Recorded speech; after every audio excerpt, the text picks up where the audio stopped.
Hello, good morning. कैसे हैं आप लोग? क्या साउंड और वीडियो एकदम ठीक है क्या? ऐसा मुझे शुरुआत में आप लोग बता दीजिए, फिर हम लोग आज की क्लास की शुरुआत करते हैं।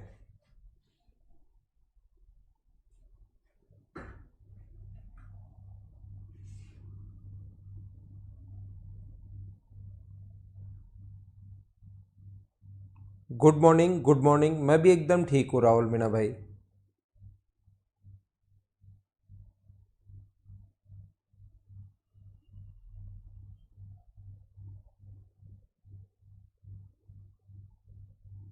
हाँ, फ्री गाय हो जाएगा, इस मंथ के एंड तक हो जाएगा।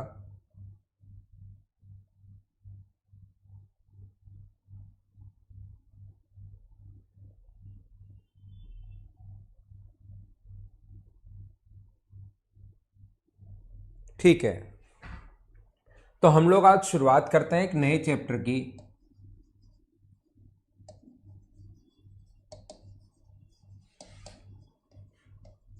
क्वाड्रिलेटरल या चतुर्भुज की।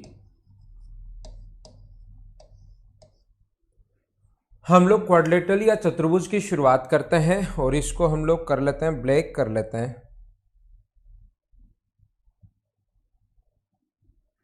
ठीक है, सबसे पहले हम लोग पढ़ रहे हैं इसका बेसिक, छोटी छोटी जो चीज़ें हैं उसको हम लोग पढ़ने की कोशिश कर रहे हैं।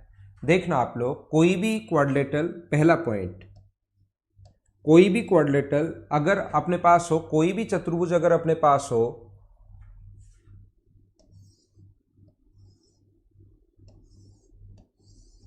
तो ध्यान रखना पहली बात यह है कि चतुर्भुज के चारों कोणों का योग ए बी सी और डी, किसी भी क्वाड्रिलेटरल के, किसी भी चतुर्भुज के चारों कोणों का जो योग होता है वो हमेशा 180 डिग्री होता है। ये बात आप लोग ध्यान रखना। Angle A plus angle B plus angle C plus angle D, एक चतुर्भुज के चारों कोणों का योग हमेशा और हमेशा 360 डिग्री होता है। एक क्वाड्रिलेटरल के चारों एंगल्स का जो सम होता है वो होता है 360 डिग्री। ये आप लोगों को पता होगा 360 डिग्री क्यों होता है, क्योंकि यहाँ से हम लोग लाइन खींच देंगे, दो ट्रायंगल बन जाएंगे, पहले वाला और दूसरे वाला। प्रत्येक ट्रायंगल का सम जो होता है अपने पास 180 और इसके भी तीनों का सम 180, 180 और 180 मिलकर बन जाएगा 360 डिग्री। ये आप लोग समझ पाए होंगे सारे लोग। धीरे धीरे मैं आगे बढ़ता हूँ, आसान पॉइंट भी बताऊंगा, अच्छे पॉइंट भी इसमें मैं आप लोगों को समझाने की कोशिश करूंगा। दूसरा आप लोग ध्यान रखना, क्वाड्रिलेटरल मैं आपको पढ़ा रहा हूँ, इसके सबसे पहले बेसिक क्वाड्रिलेटरल, फिर मैं आप लोगों को अलग अलग पढ़ाऊंगा कि अपने पास अगर रेक्टेंगल है तो क्या होगा, स्क्वायर है तो क्या होगा, पैरेललोग्राम है तो क्या होगा, रोम्बस है तो क्या होगा, ट्रिपेजियम है तो क्या होगा। उनके बारे में हम लोग बाद में पढ़ेंगे। पहले हम लोग ये छोटी छोटी चीजें यहाँ पर पढ़ रहे हैं जो क्वाड्रिलेटरल के बारे में है अपने पास। यहाँ पर एक चीज आप लोग ध्यान रखना, एक बात आप लोग याद रखना, अगर कभी भी अपने पास ऐसा हो, ये अपने पास ए बी सी और डी, तो याद रखना इसके दोनों जो डायगोनल्स हैं अपने पास यहाँ से यहाँ तक, अगर हम लोग इसको मिला दें, इसका एक डायगोनल ये है और इसका दूसरा जो डायगोनल है वो अपने पास ये वाला है, ये मान लो x है और ये मान लीजिए y है। तो याद रखना ट्रायंगल ए बी डी का एरिया, याद रखना किसी भी ट्रायंगल ए बी डी का एरिया,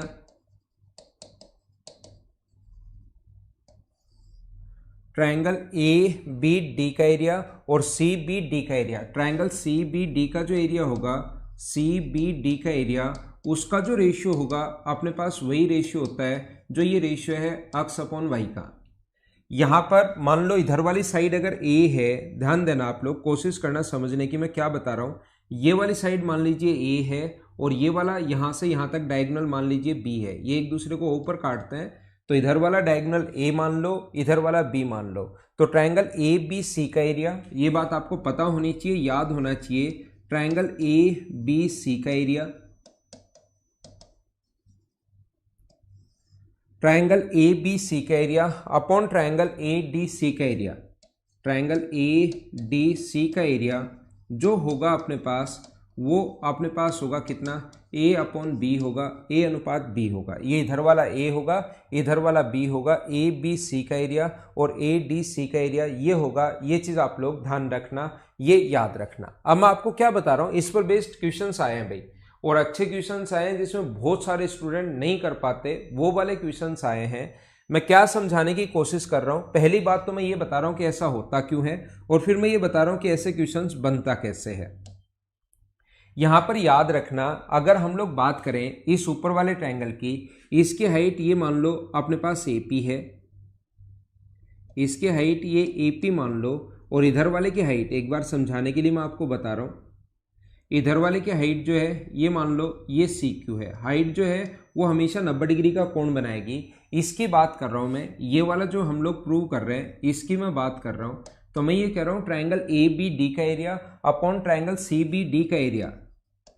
कैसे हुआ ये ए बी डी का area upon triangle C B D का एरिया मैं लिख रहा हूं आपके लिए, सी बी डी का एरिया।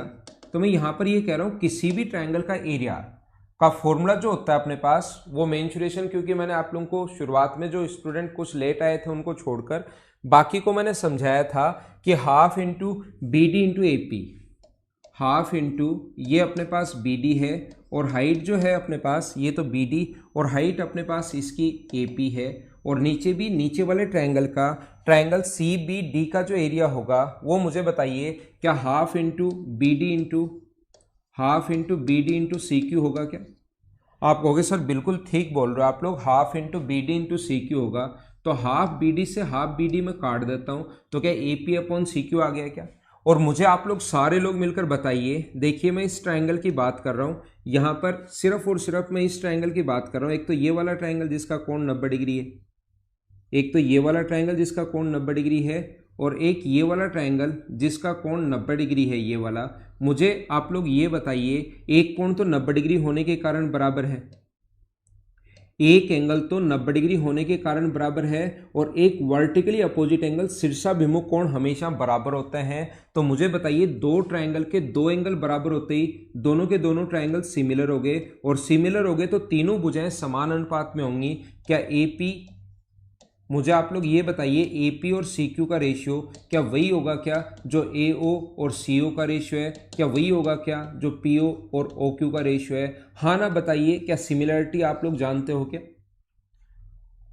उम्मीद है समरूपता के बारे में आप लोगों को पता होगा, सिमिलरिटी के बारे में पता होगा। डबल ए का रूल पहला ही, सिमिलरिटी का पहला रूल अगर आपको याद है तो, लिखा तो ट्रिपल ए था लेकिन मैंने कहा था कि इसको डबल ए का रूल भी हम लोग बोल सकते हैं। अगर आप लोगों को अच्छे से याद हो तो दो एंगल बराबर होते ही तीसरा अपने आप बराबर होगा, और तीसरा बराबर होते ही दोनों के दोनों ट्रायंगल सिमिलर हो जाएंगे, दोनों त्रिभुज समरूप हो जाएंगे। समरूप हो जाएंगे तो एपी अपॉन सी क्यू की जगह आप लोग एओ अपॉन सीओ भी लिख सकते हो, एओ अपॉन सीओ। इस चीज की जगह एपी अपॉन सी क्यू की जगह एपी अपॉन सी क्यू की जगह एओ अपॉन सीओ लिख सकते हो, और एओ अपॉन सीओ की वैल्यू ही एक्स अपॉन वाई है।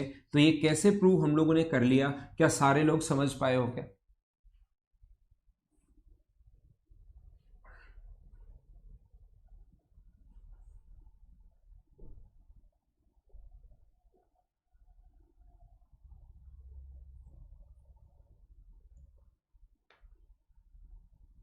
ठीक है,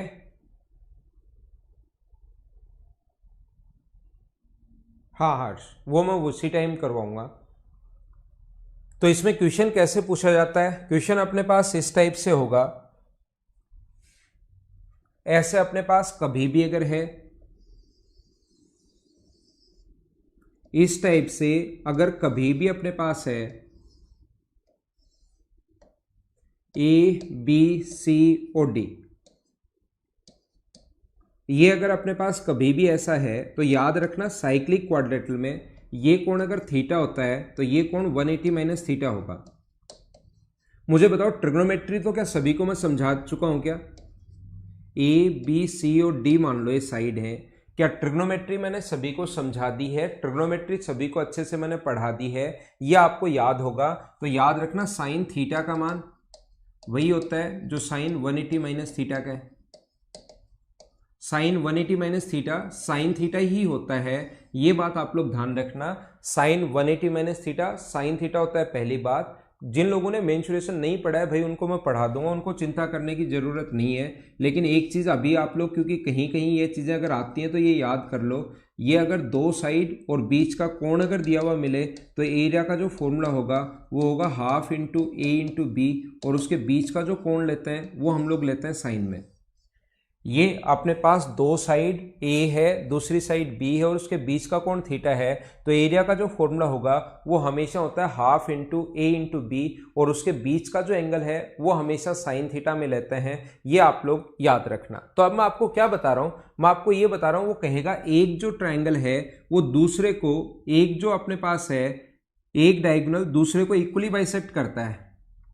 ये जो अपने पास है ये अपने पास इक्वली बाइसेक्ट करता है, तो मैं आपको ये बता रहा हूं कि इक्वली अगर बाइसेक्ट करता है तो एरिया का रेशियो हमेशा वही होगा जिसको जिस रेशियो में वो इक्वली बाइसेक्ट करता है। तो ऊपर वाले ट्राइंगल का एरिया में लिख सकता हूं half into A into B, और बीच का कोण साइन थीटा में हम लोग साइन में लेते हैं तो साइन थीटा, और ये यहां पर दूसरा ये दोनों साथ देता है क्वाड्रिलेटरल, साइक्लिक क्वाड्रिलेटरल देता है, और साइक्लिक क्वाड्रिलेटरल के दोनों डायगोनल्स एक दूसरे को कभी कहेगा कि एक डायगोनल जो है ये वाला, दूसरे वाला BD जो है वो AC को इक्वली बाइसेक्ट करता है, और इसका जो एरिया होगा वो होगा half into C into D, और बीच का कोण साइन में लेते हैं तो साइन 180 माइनस थीटा। क्या ये बात तो कल ही समझाई है, 180 माइनस थीटा कैसा है ये तो समझ पाए हो क्या? विपरीत कोणों का योग हमेशा 180 डिग्री होता है, तो ये थीटा होगा तो ये 180 माइनस थीटा होगा, और ये रेशियो डिपेंड करेगा कि क्या दिया हुआ है। वो अगर इक्वल इक्वल दे तो रेशियो हम लोग लिखेंगे 1:1, अगर बराबर बराबर दे तो रेशियो 1:1, हाफ से हाफ कट जाएगा। Sine 180 minus theta sine theta ही होता है, 180 माइनस थीटा साइन थीटा ही होता है, इससे ये कट गया। क्रॉस मल्टीप्लाई करोगे तो A इंटू बी बराबर आ जाएगा C इंटू डी।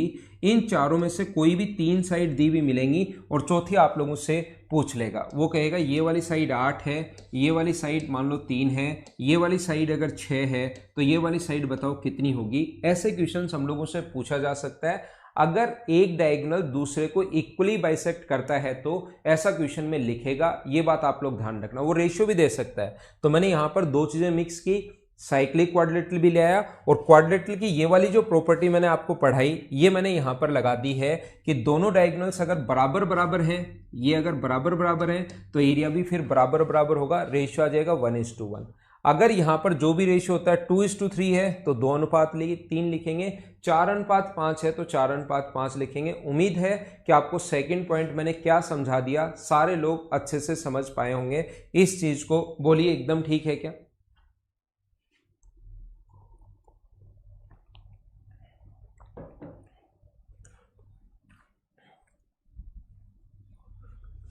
ठीक है ना?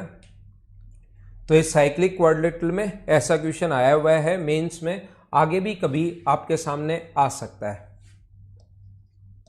3 नंबर पॉइंट में आपको समझाने की कोशिश कर रहा हूं। याद रखना, किसी भी कोई भी क्वाड्रिलेटरल अगर हो, ये अपने पास कोई भी चतुर्भुज है ABC और D,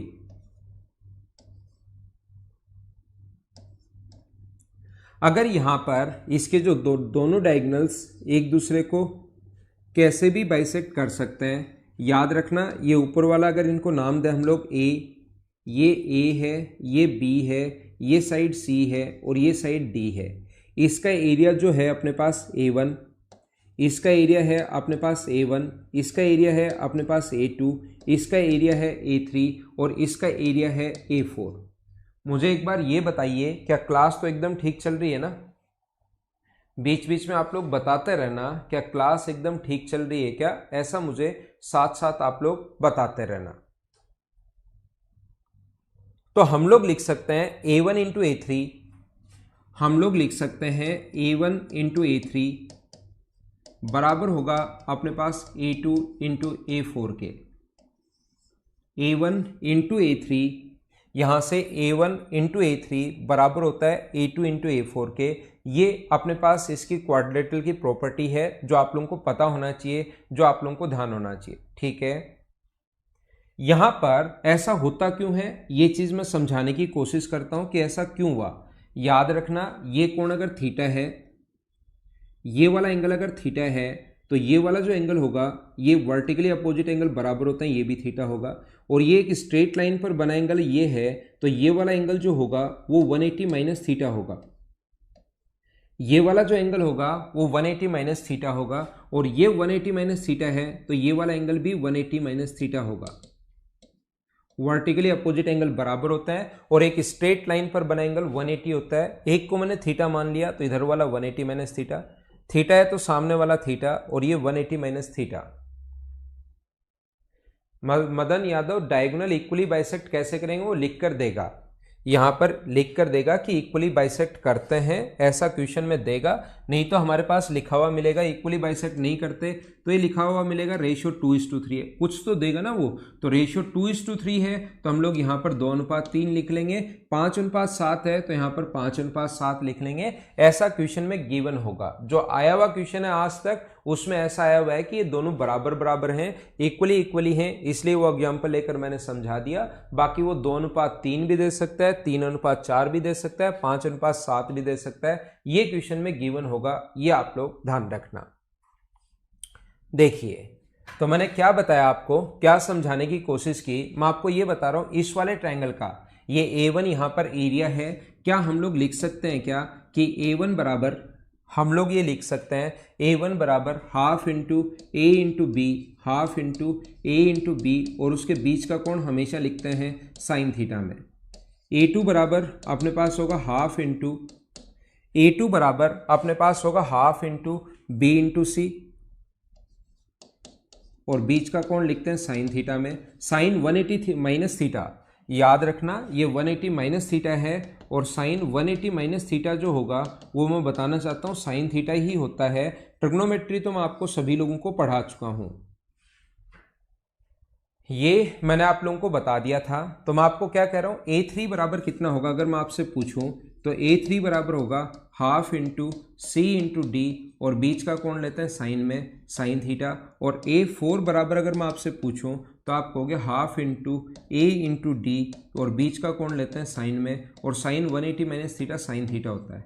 A1 और A3 को अगर गुना करोगे आप लोग, A1 और A3 को अगर मल्टीप्लाई करते हैं तो देखो ये आएगा A/1/4 A into B into C into D, और बीच का कोण लेते हैं साइन में साइन स्क्वायर थीटा।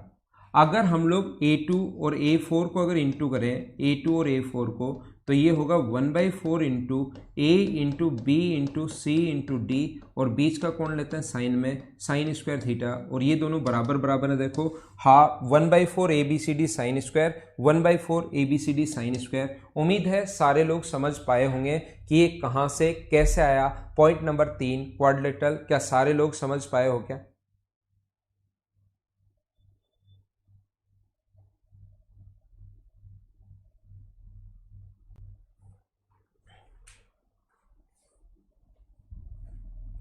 थोड़ा हम लोग और आगे बढ़ते हैं। पॉइंट नंबर 4 मैं आप लोगों को समझाने की कोशिश करता हूं।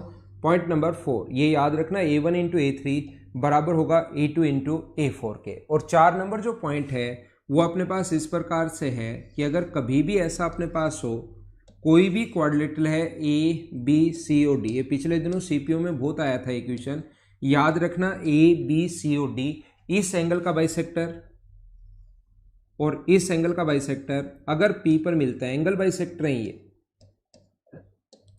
इस एंगल का बाइसेक्टर और इस एंगल का बाइसेक्टर अगर P पर मिलते हैं तो एंगल P बराबर अपने पास एंगल B और C के सम का आधा होता है। B और C के सम का आधा होगा यहाँ पर बना एंगल। जैसे वो क्या करेगा, वो कहेगा कि अपने पास ये वाला एंगल 80 डिग्री है, ये वाला एंगल 70 डिग्री है, then angle APC find out करो। अगर A व D के बाइसेक्टर P पर मिलते हैं तो APD आप लोग फाइंड आउट कीजिए कि एंगल APD, मैंने जो P लिखा है पूरा अगर वो लिखना चाहेगा तो इसको APD लिखेगा। ये वाला एंगल बताइए कितना होगा, ठीक है ना। हाँ थ्योरी याद कर लोगे तो लगभग 90% क्वेश्चंस तो वैसे ही होने शुरू हो जाएंगे। बाकी मैं कल से आप लोगों को क्वेश्चंस की प्रैक्टिस ही करवाऊंगा, बहुत सारे क्वेश्चंस की प्रैक्टिस में यहाँ पर क्लास में करवाऊंगा। उससे थ्योरी आप लोग लगाना सीख जाओगे, प्रैक्टिस भी हो जाएगी आप लोगों की। तो इन दोनों के सम का आधा 80 और 70 दोनों को जोड़ के हाफ ऑफ 80 प्लस 70, तो क्या हमारा जो आंसर आ जाएगा वो क्या 75 आ जाएगा क्या? ऐसे क्वेश्चन हम लोगों से पूछ सकता है। अब बात आती है कि ऐसा क्यों होता है। हमें पता है कि क्वाड्रिलेटरल के चारों एंगल्स का sum, angle A plus angle B plus angle C plus angle D, एक क्वाड्रिलेटरल के चारों एंगल्स का सम 360 डिग्री होता है, 360 डिग्री होता है। ये अपने पास जो है, ये वाला जो है ये अपने पास ए का आधा है, ये वाला डी का आधा है और ये वाला एंगल पी है। ये ए का आधा, ये अपने पास डी का आधा और ये एंगल पी है। ये तीनों मिलकर अपने पास एक ट्रायंगल बना रहे हैं। ए का आधा प्लस डी का आधा, इस पूरे एंगल को डी मान रहा हूं मैं, पूरा एंगल बी ए डी नहीं लिख रहा हूं, इस पूरे एंगल को ए डी सी नहीं लिख रहा हूं, वैसे लिखना चाहिए ए डी सी, लेकिन इस पूरे को अगर मैं ए मान रहा हूं पूरे एंगल को, तो ये ए का आधा है, ये डी का आधा है और ये एंगल पी है। तो अपने पास एक ट्रायंगल के तीनों एंगल्स का जो सम होता है वो अपने पास होगा कितने डिग्री, 180 डिग्री। ऐसा होता है एक त्रिभुज के तीनों कोणों का जो योग होता है वो हमेशा होता है 180 डिग्री। अब आप एक काम कीजिए, ऊपर वाले को डिवाइड कर दो 2 से, इक्वेशन 2 से नहीं, 2 का भाग दो सभी जगह, तो यहां पर होगा a/2, यहां पर होगा b/2, यहां पर होगा अपने पास c/2, यहां पर होगा अपने पास d/2 और यहां पर अपने पास होगा 180 डिग्री। इसको इक्वेशन फर्स्ट मान लो, इसको इक्वेशन सेकंड मान लो। हम लोग क्या करेंगे, इधर ध्यान देना सारे लोग, यहां से a/2 और d/2 की वैल्यू निकालकर जो 180 माइनस पी होगा, इसकी जगह a/2 और d/2 की जगह 180 माइनस पी रख देंगे।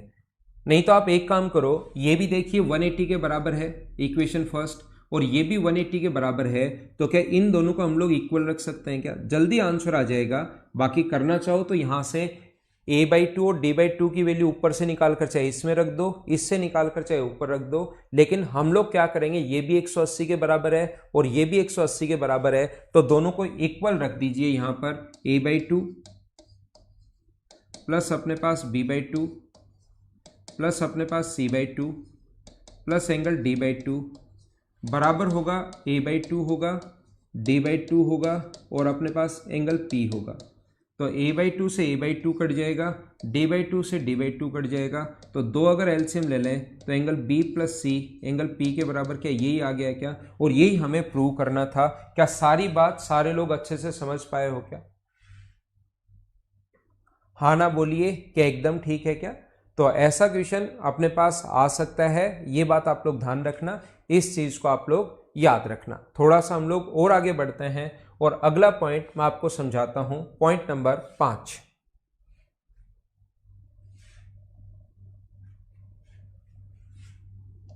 पांच नंबर जो पॉइंट है अपने पास, ये क्वेश्चन ध्यान रखना भी, छोटे छोटे क्वेश्चंस बहुत सारे बन सकते हैं इनके, और आए हुए क्वेश्चंस हैं ये। एक यदि कोई भी क्वाड्रिलेटरल अपने पास है, कोई भी चतुर्भुज अगर अपने पास है, इसकी 2 साइड अगर हम लोग बढ़ा दें, एक ये वाली और एक ये वाली, ये वाला एंगल मान लो x है और ये वाला एंगल y है, और ये वाला एंगल अगर a है और ये अगर b है, तो याद रखना है, लगता तो थोड़ा सा आप लोगों को ऐसे अजीब सा लगता है, लेकिन ऐसा होता है a प्लस बी बराबर होगा किसके, x प्लस वाई के। इन दोनों एक्सटीरियर एंगल्स का सम x और y हमेशा इन दोनों का सम इन दोनों के सम के बराबर होता है, a प्लस बी के बराबर होता है। ध्यान रखना, याद रखना।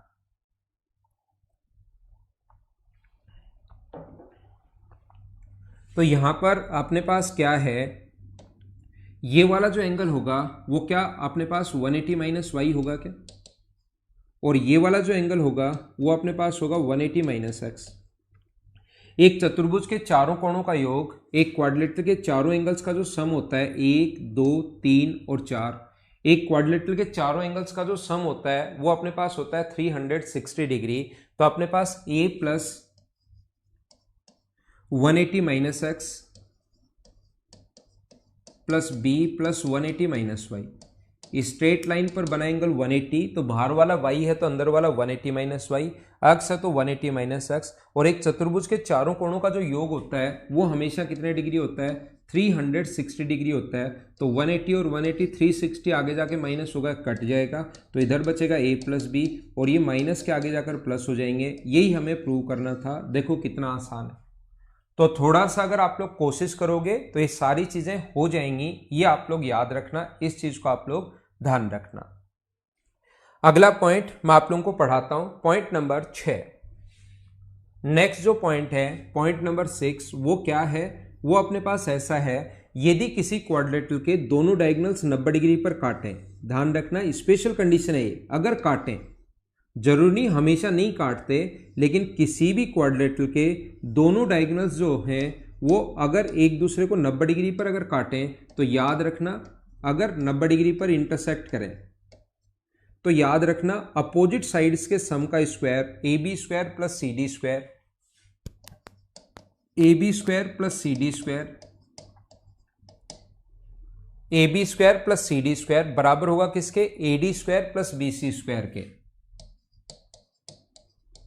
ए D square plus B C square के बराबर होगा। A B square plus C D square always equal होगा किसके, A D square plus B C square के। ये बात ध्यान रखना, ये स्पेशल कंडीशन है। ऐसा ओनली और ओनली कब होता है मुझे बताओ, ऐसा तब होता है जब अपने पास 90 डिग्री पर अगर काटें तो पहले से लिखा हुआ मिलेगा दोनों डायगोनल अगर एक दूसरे को 90 डिग्री पर इंटरसेक्ट करें तो ऐसा क्यों होता है। यह आएगा पाइथागोरस थ्योरम से ए बी स्क्वायर बराबर, पाइथागोरस थ्योरम से ए बी स्क्वायर बराबर मुझे बताओ A O square plus B O square लिखा जा सकता है क्या। आप कहोगे बिल्कुल लिखा जा सकता है। मुझे बताओ ऐसे ही सी डी स्क्वायर बराबर, पाइथागोरस थ्योरम से सी डी स्क्वायर बराबर क्या C O square plus D O square लिखा जा सकता है। आप कहोगे बिल्कुल ठीक है। ऐसे ही मैं अगर आपसे पूछूंगी बी सी स्क्वायर बराबर क्या होगा, बी सी स्क्वायर बराबर क्या होगा, तो आप बोलोगे B O square plus C O square, B O square plus C O square. ऐसे ही मैं बोलता हूं कि बताइए ए डी स्क्वायर बराबर क्या होगा, तो आप बोलोगे A O square plus D O square. तो सारे लोग देखो, ये शुरुआत में ऐसा लग सकता है कि सर ये कैसे होता है, ये तो हमें आता ही नहीं, लेकिन थोड़ी सी भी अगर आप कोशिश करोगे तो ऐसा कोई पॉइंट नहीं होगा जो आप लोग खुद ही नहीं कर पाओ, क्योंकि ट्रायंगल मैं आपको बहुत अच्छे से पढ़ा कर आया हूं। इन चीज़ों का फ़ायदा यही है, ट्रायंगल अच्छे से पढ़ने का फ़ायदा यही है कि ये चीज़ें अब आप लोग आसानी से कर पाओगे अगर आप लोग चाहो तो यहां से ए बी स्क्वायर बराबर A O square plus B O square और सी डी, इन दोनों को जोड़ोगे तो ए ओ बी ओ सी ओ और डी ओ, यही चार आ गए। और इन दोनों को भी अगर जोड़ोगे तो ए ओ बी ओ सी ओ और डी ओ, वही चार यहां पर आ गए। तो इन दोनों का सम इन दोनों के सम के बराबर होता है। उम्मीद है सारे लोग समझ पाएंगे। क्या आगे चले, अगला पॉइंट मैं आपको समझाता हूं, पॉइंट नंबर 7 नंबर।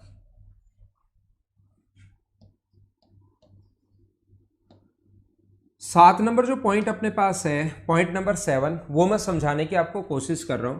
मुझे आप लोग ये बताइए, एक क्वाड्रिलेटरल अगर है अपने पास, एक चतुर्भुज अगर अपने पास है, तो उसके चारों साइड्स के मिड पॉइंट्स को मिलाने पर जो आकृति बनेगी वो क्या होगी। ये अपने पास एक क्वाड्रिलेटरल है, इसके चारों जो साइड्स हैं उसके मिड पॉइंट्स को, मान लो ये P है, ये अपने पास Q है, ये अपने पास R है और ये अपने पास S है। तो इसके चारों साइड्स के मिड पॉइंट को जो मिलाने पर आकृति बनेगी इस प्रकार से, वो आकृति कौन सी होगी, ऐसा हम लोगों से पूछा है कि पैरेललोग्राम होगा, रेक्टेंगल होगा, स्क्वायर होगा या रोम्बस होगा। ये हम लोगों से वो पूछना चाह रहा है। तो इस टाइप के क्वेश्चन करने का तरीका या कॉन्सेप्ट क्या होता है, ये वाला डायगोनल मान लो D1 है, इस वाले की लेंथ अगर D1 दी हुई है, तो मुझे आप लोग ये बताइए, ये सिखाने की कोशिश कीजिए, क्या अपने पास ऐसा आप लोगों को पता है क्या कि किसी भी ट्रायंगल में मिड पॉइंट को मिलाने वाली लाइन तीसरी से आधी और उसके पैरेलल होती है। ये अगर D1 है तो ये इसके पैरेलल भी होगी और इससे आधी भी होगी। क्या ट्रायंगल की प्रॉपर्टी याद है क्या, जब भी मिड पॉइंट वाला आ जाए, देखिए आप लोग तो क्या करते हैं, यहां से जैसे एक डायगोनल खींचोगे दो ट्रायंगल बनेंगे, एक ऊपर की तरफ बनेगा और एक नीचे की तरफ बनेगा। ये अगर मिड पॉइंट है तो मिड पॉइंट को मिलाने वाली लाइन तीसरी से आधी भी होती है और उसके पैरेलल भी होती है। आधी और पैरेलल का मतलब ये D1/2, आधी और पैरेलल का मतलब ये भी अपने पास D1/2। तो यहां से ये वाली जो साइड है वो अपने पास इसके पैरेलल और ये वाली साइड इसके भी पैरेलल, तो ये दोनों भी पैरेलल होनी है, ध्यान रखना। ऐसी अगर मैं बात करता हूं, एक दूसरा डायगोनल भी अगर मैं खींचूं D2, एक दूसरा डायगोनल अगर मैं D2 बनाऊं, तो मुझे आप लोग सारे लोग मिलकर ये बताइए, क्या अपने पास एक ट्रायंगल तो इस साइड बन गया है,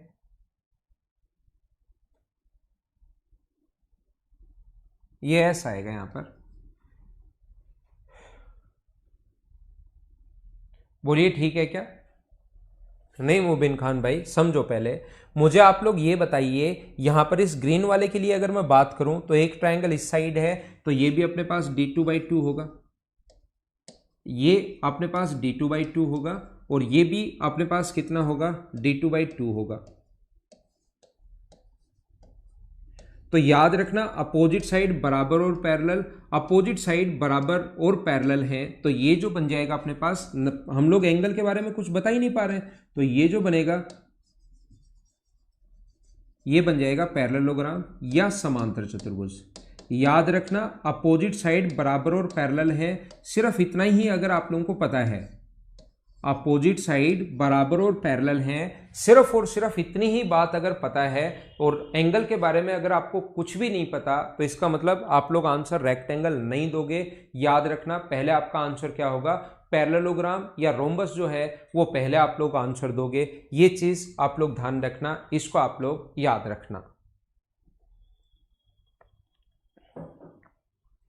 ठीक है।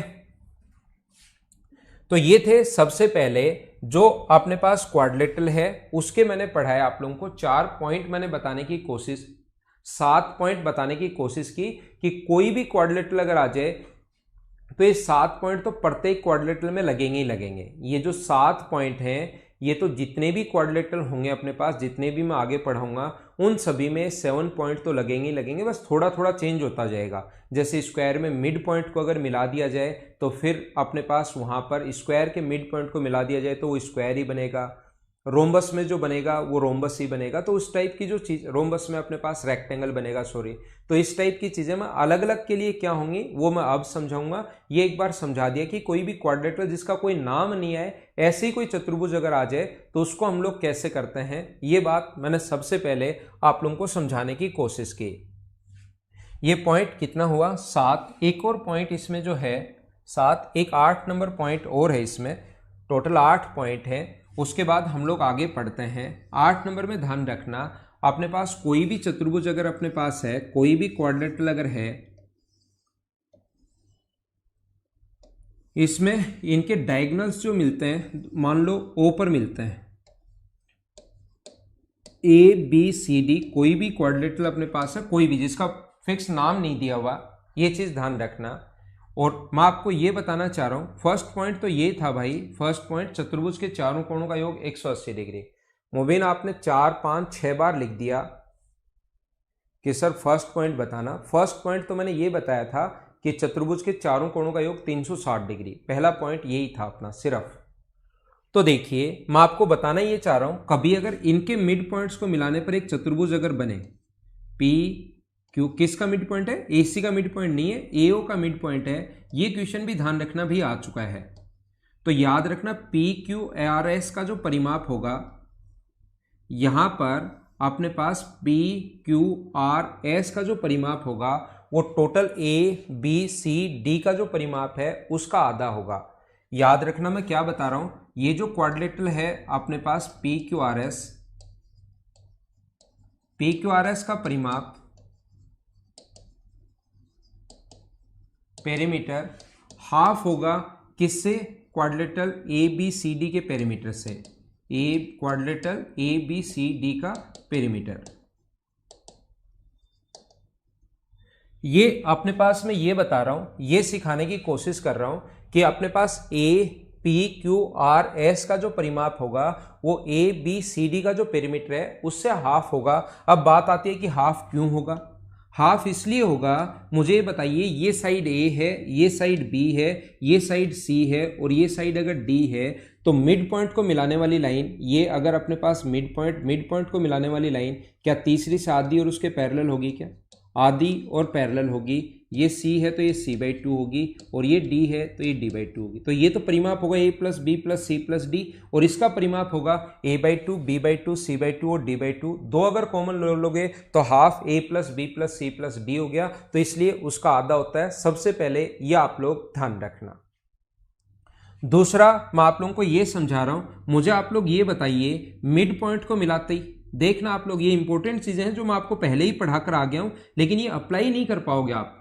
ये चीजें काफी इंपॉर्टेंट चीजें चल रही हैं, लेकिन आप लोग खुद से जब अप्लाई करने की कोशिश करोगे तो अप्लाई नहीं कर पाओगे। इसके लिए मैं ये बात आप लोगों को बता रहा हूं कि मिड पॉइंट को अगर मिला दिया जाए, मिड पॉइंट को मिलाने वाली लाइन तीसरी से आधी और पैरेलल होती है, बिल्कुल ठीक है।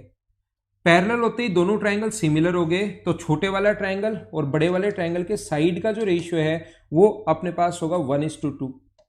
छोटे वाले ट्रायंगल की साइड 1 है, बड़े वाले ट्रायंगल की साइड 2 है, तो साइड का रेशियो अगर 1:2 होगा तो सिमिलर ट्रायंगल के एरिया का रेशियो 1:4 होता है। क्या आपको पता है क्या? सिमिलर ट्रायंगल के एरिया का रेशियो, ये लाइन पैरेलल होते ही अपने पास मिड पॉइंट को मिलाने वाली लाइन आधी और पैरेलल, पैरेलल होते ही दोनों ट्रायंगल सिमिलर हो गए, और सिमिलर होते ही मुझे आप लोग ये बताइए, छोटे वाले की साइड 1 है, बड़े वाले की साइड 2 है, तो एरिया 1:4। याद रखना है 4 इस नीचे वाले का एरिया नहीं आया, 4 पूरे बड़े वाले ट्रायंगल का एरिया है और ऊपर वाले का एरिया 1 है, और टोटल का एरिया अगर 4 है तो मुझे बताइए इस वाले भाग का एरिया क्या 3 बचा क्या? तो मैं यही बताना चाह रहा हूं कि इस वाले भाग का एरिया अगर 1 मैं मानूं और ये मिड पॉइंट को मिलाने वाली लाइन है तो इसका एरिया 3 होगा, मतलब टोटल का एरिया 4 होगा। ये अगर 1 होगा तो ये कितना होगा 3 होगा, ये अगर 1 होगा तो ये कितना होगा 3 होगा, और ये अगर 1 होगा तो ये अपने पास कितना होगा 3 होगा। तो याद रखना इसका क्षेत्रफल 4, इसका 4, 4 और 4 16 है, टोटल का अगर 16 है तो बीच वाले का 1 1 1 और 1, बीच वाले का सिर्फ 4 ही बचा। टोटल का अगर 16 है तो बीच वाले का सिर्फ 4 बचा, तो क्या टोटल के एरिया का बीच वाले का एरिया हमेशा क्या 1/4 होता है क्या? तो परिमाप तो ध्यान रखना आधा होता है। और दूसरा मैं साथ ही ये साइड डी है, मैं साथ ही ये भी समझाना चाहूंगा कि ये जो भी चतुर्भुज है PQRS का क्षेत्रफल का जो एरिया होगा वो 1/4 होगा। ये जो भी चतुर्भुज अपने पास है ABCD के एरिया का 1/4 होगा। ये दोनों पॉइंट आप लोग याद रखना। क्या साउंड सही नहीं आ रही है क्या? एक बार बताना भाई मुझे।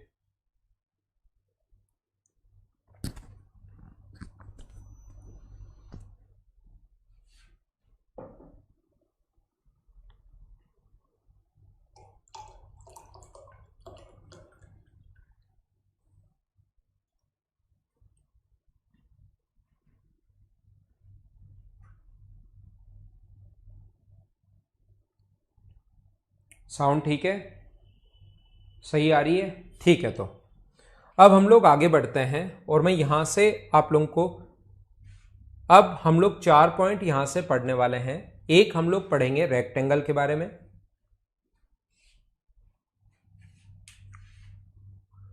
4 पॉइंट मैं आपको पढ़ाऊंगा। सबसे पहला पॉइंट हम लोग पढ़ेंगे रेक्टेंगल के बारे में,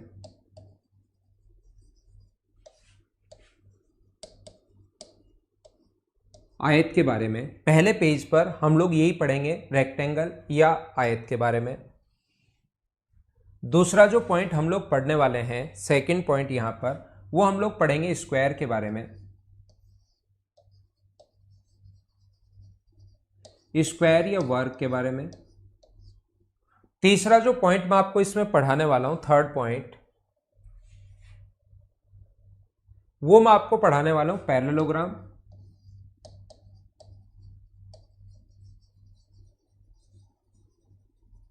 समांतर चतुर्भुज के बारे में,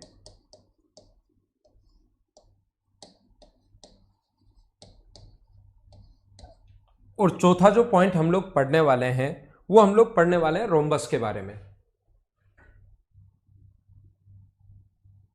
ठीक है,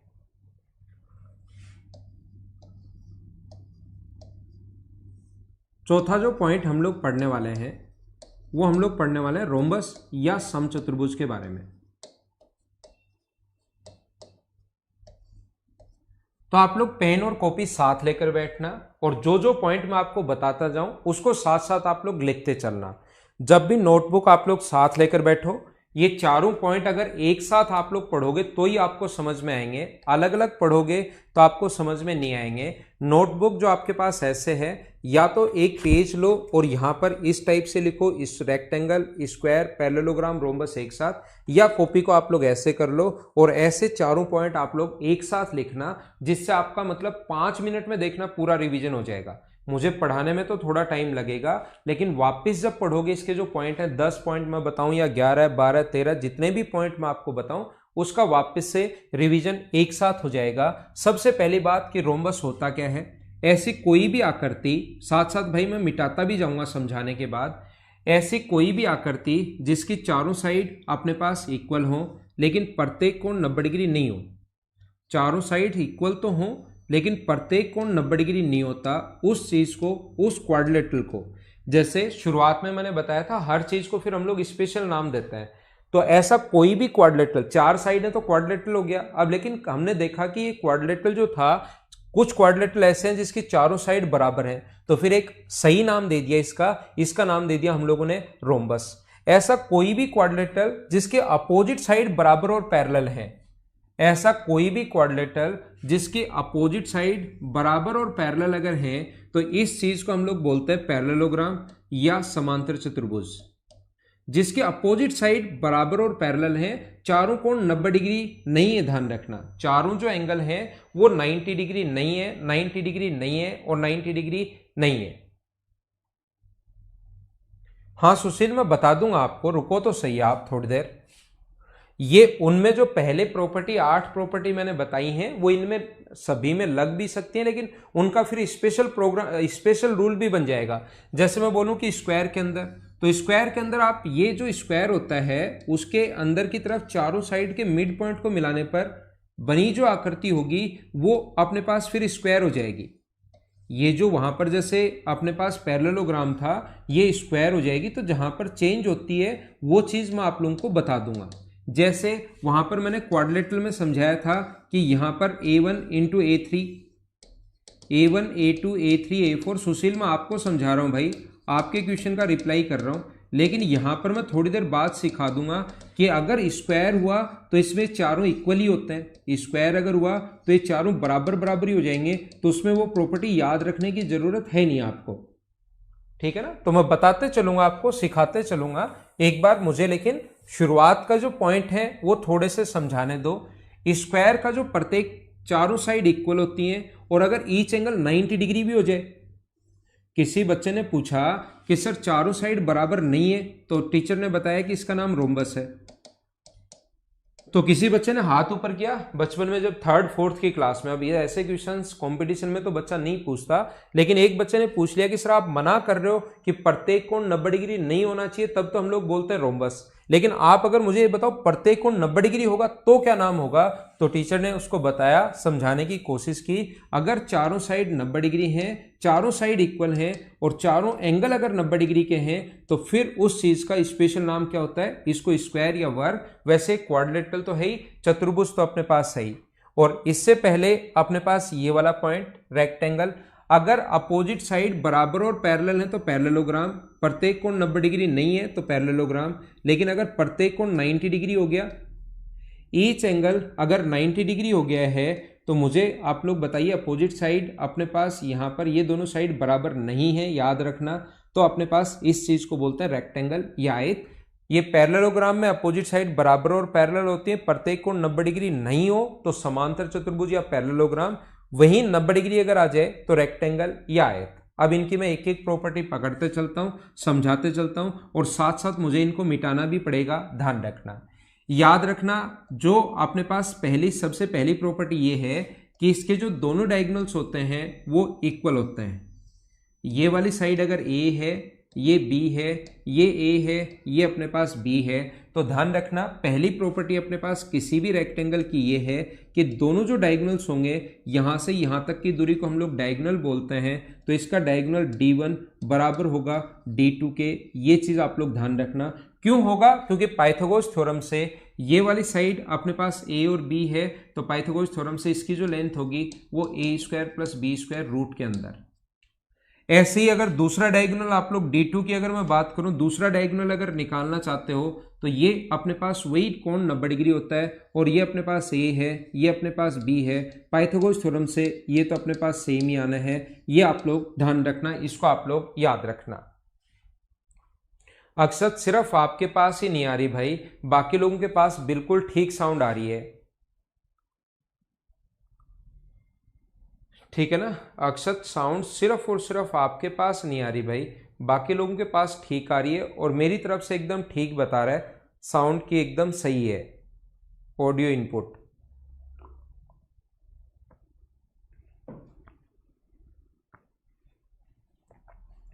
इसके जो दोनों डायगोनल्स होते हैं, दूसरा पॉइंट 2 नंबर जो पॉइंट है, इसके जो दोनों डायगोनल्स होते हैं वो एक दूसरे पर परपेंडिकुलर नहीं होते, 90 डिग्री का कोण नहीं बनाते। क्यों नहीं बनाते ये मैं अलग से लिख लेता हूं, बाद में समझाऊंगा क्यों नहीं बनाते। अभी सिर्फ साथ साथ ये पॉइंट आप लोग लिखते चलना। अगर ऐसे साइन होता है, ये परपेंडिकुलर का साइन होता है मतलब 90 डिग्री का कोण बनाते हैं, काट दिया है मतलब 90 डिग्री का कोण नहीं बनाते। सेकंड नंबर पॉइंट आप लोग साथ साथ इन चीजों को चाहो तो लिखते चलना, प्रत्येक पॉइंट में साथ साथ बताते चलूंगा मैं। दूसरा जो होता है, मुझे आप लोग खुद देखकर बताइए क्या स्क्वायर के दोनों डायगोनल्स जो होंगे वो क्या इक्वल होंगे क्या? सबसे पहले मुझे बताइए, क्योंकि चारों साइड ही बराबर होती हैं और प्रत्येक कोण 90 डिग्री होता है, तो किधर से निकाल लो, ये भी √2 इंटू साइड आएगा और ये भी √2 इंटू साइड आएगा। तो डायगोनल की जो वैल्यू होगी वो अपने पास D1 और D2 हमेशा बराबर होंगे, पहली प्रॉपर्टी। और दोनों एक दूसरे पर परपेंडिकुलर होते हैं, दोनों एक दूसरे पर कोण कितने डिग्री बनाते हैं? 90 डिग्री। परपेंडिकुलर का मतलब एक दूसरे पर 90 डिग्री का कोण बनाते हैं। अब क्यों बनाते हैं 90 डिग्री का कोण, मैं खुद ही समझाऊंगा, आप चिंता मत करना। जब टाइम आएगा मुझे लगेगा कि अब बच्चे समझ जाएंगे, उस टाइम मैं आपको खुद बताऊंगा। ये चीज अभी मैं नहीं समझा रहा हूं तो इसको मैं अलग से भी लिख लेता हूं, मिटाऊंगा नहीं, बाद में अपने आप आपको समझा दूंगा। इसमें अपने पास तीसरा जो पॉइंट है पैरेललोग्राम का, मुझे आप लोग बताइए समांतर चतुर्भुज जो अपने पास है, पैरेललोग्राम जो अपने पास है, इसके दोनों डायगोनल्स के इक्वल होंगे क्या? याद रखना अपोजिट साइड बराबर और पैरेलल तो होती है, लेकिन अब की बार ये वाली साइड अगर आपको निकालोगे, ये वाली साइड अगर फाइंड आउट करोगे, ये वाली साइड, तो याद रखना इस वाली साइड अपने पास ये वाला एंगल अलग होगा, और जब दूसरा डायगोनल ये वाला डायगोनल अगर निकालना है तो ये वाला एंगल अलग होगा। पिछली बार तो स्क्वायर और रेक्टेंगल की बात करूं तो ये कोण भी 90 डिग्री था, ये भी 90 डिग्री था। अब की बार साइड तो बराबर है, ए और बी तो बराबर है, ए और बी बराबर है, लेकिन ये एंगल अलग है और ये एंगल अलग है। वैसे आप कहोगे सर देखने भी से भी समझ में आ रहा है D1 बराबर नहीं होगा D2 के, और एक दूसरे पर, दूसरा पॉइंट, एक दूसरे पर परपेंडिकुलर भी नहीं होते, 90 डिग्री का कोण नहीं बनाते। अगर ये काट दिया है मतलब 90 डिग्री का कोण नहीं बनाते। क्यों नहीं बनाते ये पॉइंट बाद में समझाऊंगा, मैं अलग से लिख लेता हूं क्योंकि वो चीजें तो मैं मिटा दूंगा। और तीसरा अपने पास यहां पर कोई भी रोम्बस अगर है तो देखकर बताओ क्या दोनों डायगोनल्स इक्वल होंगे क्या? रोम्बस के देखकर ही आप लोगों को ये चीजें तो समझ में आ जाएंगी। मुझे बताइए क्या दोनों डायगोनल्स इक्वल होंगे क्या? आप कहोगे नहीं, दोनों डायगोनल्स इक्वल नहीं होंगे। दूसरा पॉइंट ध्यान रखना, दोनों डायगोनल एक दूसरे पर परपेंडिकुलर होते हैं, कितने डिग्री का कोण बनाते हैं? 90 डिग्री का कोण बनाते हैं। ये चीज आप लोग याद रखना, एक दूसरे का 90 डिग्री का कोण क्यों बनाते हैं ये बाद में समझाऊंगा।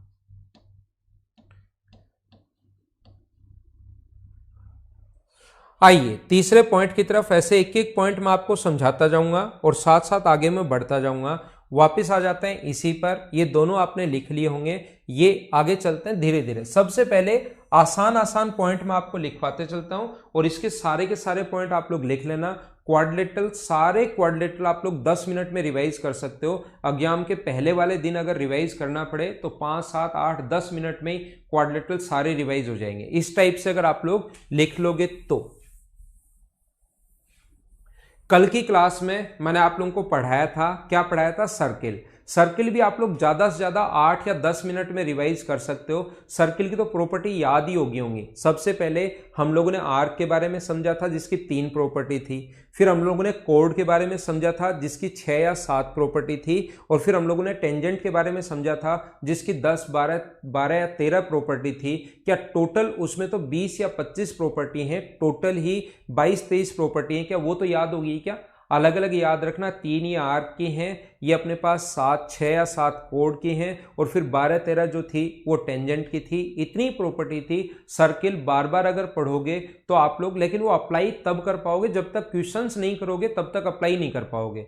कोई बता देगा। सर्किल की सबसे बड़ी प्रॉब्लम यह है कि कोई बता देगा कि ऐसा होता है तो तुरंत आपको याद आएगा, ओहो ऐसा तो मैंने पढ़ा था, लेकिन खुद से तब तक अप्लाई नहीं कर पाओगे जब तक आप लोग क्वेश्चंस में काम में नहीं लोगे। प्रैक्टिस करनी है, प्रैक्टिस करनी है, और कल से मैं क्वेश्चंस करने की शुरुआत करूंगा और बहुत सारे क्वेश्चंस मैं आपको समझाने वाला हूं। तो यहां पर मैं क्या कह रहा था आपको, मुझे ये बताइए सबसे पहले तीसरे पॉइंट पर हम लोग चलते हैं, पॉइंट नंबर 3 पर। याद रखना कोई भी अपने पास ये जो 4 आकृतियां बनी और चारों में होगा, ये जो 4 आकृतियां बनी है प्रत्येक में होगा, जिसमें नहीं होगा मैं बता दूंगा। एक डायगोनल जो होता है इसके एरिया को इक्वली बाइसेक्ट करता है, याद रखना लिख लो। एक विकर्ण क्षेत्रफल को समद्विभाजित करता है, एक डायगोनल एरिया को इक्वली बाइसेक्ट करता है। एक एक पॉइंट मैं आपको बताऊंगा क्यों करता है। ये वाली साइड अगर L है तो ये वाली साइड भी L होगी, ये वाली साइड अगर B है तो ये वाली साइड भी B होगी। मुझे बताइए अपोजिट साइड अपने पास बराबर और पैरेलल, और बीच वाली जो साइड है वो कॉमन होने के कारण बराबर, तो क्या S S S से दोनों के दोनों ट्रायंगल कॉन्ग्रुएंट हो गए क्या? आप लोग कुछ भी पढ़ोगे, कुछ भी अगर प्रूव करोगे क्वाड्रिलेटरल में, पॉलीगन में और सर्किल में, तो हमेशा प्रूव होता है किससे? ट्रायंगल से। इसीलिए मैंने ट्रायंगल को आपको इतना बेसिक से, इतना अच्छे से, इतना सही तरीके से पढ़ाया था, अगर आपको याद हो तो। मुझे बताइए तीसरा पॉइंट इसका, प्रत्येक में साथ साथ हम लोग लिखेंगे, इनको तो मैं मिटा देता हूं। यहां पर एक डायगोनल जो होता है, तीसरा पॉइंट, एक विकर्ण जो होगा वो एरिया को 2 बराबर बराबर भागों में बांटेगा। हमेशा ध्यान रखना, हमेशा ध्यान रखना और हमेशा याद रखना, एक विकर्ण जो होगा वो कोई सा भी, एक विकर्ण कोई सा भी हो सकता है, वो एरिया को इक्वली बाइसेक्ट करता है। पॉइंट नंबर 3 मैं आपको क्या समझा रहा हूं, एक विकर्ण जो होगा इसका, एक डायगोनल जो होगा वो एरिया को, कोई सा भी डायगोनल हो सकता है भाई, ये वाला भी हो सकता है या ये वाला भी हो सकता है, कोई सा भी डायगोनल हो सकता है, वो एरिया को 2 इक्वल पार्ट्स में, क्योंकि अपोजिट साइड बराबर और ये वाली साइड कॉमन होने के कारण बराबर, तो S S S से दोनों के दोनों त्रिभुज सर्वांगसम हो जाएंगे। और इसमें भी अपने पास वही तीसरा पॉइंट, सभी में एक साथ ही बताऊंगा। यहां पर ये तीसरा जो पॉइंट है ये अपने पास ऐसा है कि एक जो डायगोनल होगा कोई सा भी हो सकता है, ये वाला भी हो सकता है, ये वाला भी हो सकता है, एरिया को इक्वली बाइसेक्ट करता है, ध्यान रखना। यहां से शुरुआत कर लेते हैं पॉइंट नंबर 4 की, इधर से लिखने की शुरुआत मैं करता हूं। ध्यान रखना अपने पास रोम्बस अगर है, रोम्बस के दोनों जो डायगोनल्स होंगे वो एक दूसरे को इक्वली बाइसेक्ट करते हैं। रोम्बस के दोनों जो डायगोनल्स होते हैं, दोनों जो विकर्ण होते हैं, वो एक दूसरे को इक्वली बाइसेक्ट करते हैं। ये आप लोग ध्यान रखना, ए बी सी और डी, इसके जो दोनों डायगोनल्स होंगे वो एक दूसरे को इक्वली बाइसेक्ट क्यों करते हैं? देखना, ये वाली साइड इसके बराबर और पैरेलल होती है, तो इससे अगर आप लोग ये बनाओगे, देखना आप लोग ध्यान रखना, अगर ये मिलाते ही जब भी जेड बन रहा हो तो ये एंगल अगर एक्स होगा तो ये एंगल भी एक्स होगा। याद रखना, जब भी अपने पास अगर जेड बने, दो पैरेलल लाइन से अगर जेड बने तो ऑल्टरनेट एंगल वाली थ्योरम आपको याद होगी, ये एंगल और ये एंगल बराबर होता है। ऐसे ही मुझे आप लोग ये बताइए, अगर मैं इसको इससे मिला दूं तो ये दोनों लाइन पैरेलल हैं, ये वाली लाइन और ये वाली लाइन पैरेलल है, तो जब भी जेड बन रहा हो ये वाई है तो ये भी वाई होगा। दो एंगल बराबर और उसके बीच की साइड वैसे ही बराबर है, अपोजिट साइड बराबर होती है, तो क्या ये ट्रायंगल और ये ट्रायंगल दोनों कॉन्ग्रुएंट हो गए क्या? ए एस से दो तो एंगल बराबर और उनके बीच की साइड भी बराबर, तो दोनों ट्रायंगल कॉन्ग्रुएंट हो गए। कॉन्ग्रुएंट हो गए तो फिर ये ट्रायंगल और ये ट्रायंगल कॉन्ग्रुएंट हुआ है, तो इसकी बची हुई साइड भी बराबर, बचे हुए एंगल भी बराबर। एंगल तो वैसे ही पता है वर्टिकली अपोजिट एंगल बराबर होता है, बची हुई ये साइड इसके बराबर होगी, ध्यान रखना, और ये वाली साइड इसके बराबर होगी। यानी कि ये जो चार आकृतियां हैं, चौथा पॉइंट लिखना है, ये जो चार आकृतियां हैं इसमें दोनों डायगोनल्स एक दूसरे को इक्वली बाइसेक्ट करते हैं। दोनों जो विकर्ण होते हैं वो एक दूसरे को समद्विभाजित करते हैं। 4 नंबर पॉइंट क्या है? दोनों जो विकर्ण हैं वो एक दूसरे को इक्वली बाइसेक्ट करते हैं, दोनों विकर्ण एक दूसरे को समद्विभाजित करते हैं। क्यों? क्योंकि ये दोनों लाइन पैरेलल हैं और बराबर भी हैं, तो ये अगर x होगा तो ये भी अपने पास x होगा, और दूसरा ये अगर y होगा, इधर वाला लाइन पैरेलल है ये दोनों, तो ऑल्टरनेट एंगल जब भी z बन रहा है y है तो y होगा। दो एंगल बराबर और आपको ये साइड बराबर, तो कॉन्ग्रेंट हो गए। कॉन्ग्रेंट होते ही सब कुछ बराबर, ये वाली साइड इसके बराबर होगी और ये वाली साइड इसके बराबर होगी। दोनों डायगोनल्स एक दूसरे को इक्वली बाइसेक्ट करते हैं चारों आकृतियों में। पॉइंट नंबर 4 मैं ये बता रहा हूं, मुझे आप लोग ये बताइए और मैं क्लास में ही याद करवा दूंगा, आप लोग साथ साथ कंप्लीट मेरे साथ ही इन चीजों को देख लेना, मैं ये चीजें क्लास में ही याद करवा दूंगा। 4 नंबर पॉइंट ये है, दोनों डायगोनल्स एक दूसरे को इक्वली बाइसेक्ट करते हैं। दोनों जो डायगोनल्स होते हैं वो एक दूसरे को इक्वली बाइसेक्ट करते हैं। यहां पर ध्यान रखना रेक्टेंगल में भी दोनों जो विकर्ण होंगे वो एक दूसरे को इक्वली बाइसेक्ट करेंगे। इसके 15-16 पॉइंट मैं आप लोगों को पढ़ाऊंगा और फिर धीरे धीरे हम लोग आगे बढ़ जाएंगे, सारी चीजें मैं एक साथ बता दूंगा। तो ये थी अभी की हमारी क्लास। थोड़ी देर बाद मैं फिर से आता हूं और यहीं से चीजें आपके लिए शुरुआत करता हूं, यहीं से पढ़ाने की। 4 नंबर के बाद हम लोग 5 नंबर से शुरुआत करेंगे आधे घंटे बाद। तब तक आप लोग चाय पानी पियो और फिर हम लोग शुरुआत करेंगे। Okay, thank you. वापिस मिलते हैं, ये क्लास में ही याद करवा दूंगा, 1 घंटे की क्लास और ले लेना, उसी में सारे पॉइंट आपको क्यों होता है, हर चीज का क्यों समझाते हुए मैं आपको बता दूंगा।